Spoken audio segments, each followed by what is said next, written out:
ಎಲ್ಲರೂ ಸ್ಮರಿಸಿಕೊಳ್ಳಬೇಕಾದಂಥ ಶ್ರೀಮದ್ ಭಾಗವತದ ಒಂದು ಶ್ಲೋಕ ಮತ್ತು ಅದರ ಭಾವಾರ್ಥ.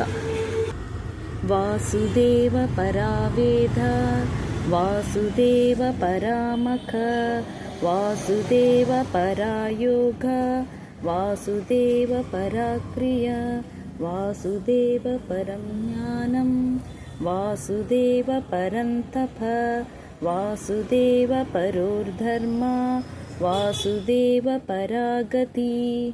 ವಾಸುದೇವ ಎಂದರೆ ವಸುದೇವನ ಮಗ ಭಗವಾನ್ ಶ್ರೀಕೃಷ್ಣನೆಂದು ಅರ್ಥ.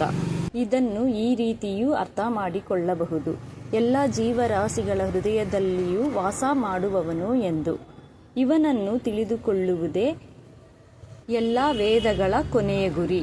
ವಾಸುದೇವ ಪರಾವೇದ ಎಂದು. ವಾಸುದೇವ ಪರಾಮಖ. ಎಲ್ಲ ಯಾಗಗಳ ಫಲವು ಭಗವಂತನನ್ನು ತೃಪ್ತಿಪಡಿಸುವುದೇ ಆಗಿರುತ್ತದೆ. ವಾಸುದೇವ ಪರಾಯೋಗ. ಎಲ್ಲ ಯೋಗಗಳ ಫಲವು ಭಗವಂತನನ್ನು ಪಡೆದುಕೊಳ್ಳುವುದೇ ಆಗಿರುತ್ತದೆ. ವಾಸುದೇವ ಪರಾಕ್ರಿಯ. ನಮ್ಮ ಎಲ್ಲ ಕೆಲಸಗಳಿಗೂ ನಿಜವಾದ ಫಲ ಕೊಡುವವನು ಭಗವಂತನೇ ಆಗಿರುತ್ತಾನೆ. ವಾಸುದೇವ ಪರಾಜ್ಞಾನಂ. ಎಲ್ಲದರ ಮೂಲವು ಭಗವಂತನೇ ಎಂದು ತಿಳಿದುಕೊಳ್ಳುವುದೇ ಜ್ಞಾನ. ವಾಸುದೇವ ಪರಂತಪ.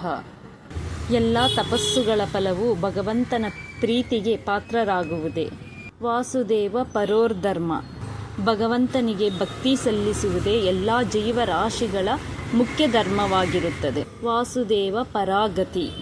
ಎಲ್ಲ ಜೀವರಾಶಿಗಳ ಮೂಲ ಆಶ್ರಯದಾತನು ಭಗವಂತನೇ ಆಗಿರುತ್ತಾನೆ, ಅಂದರೆ ಪೂರ್ಣವಾದ ಗತಿ ಎಂದು ಅರ್ಥ.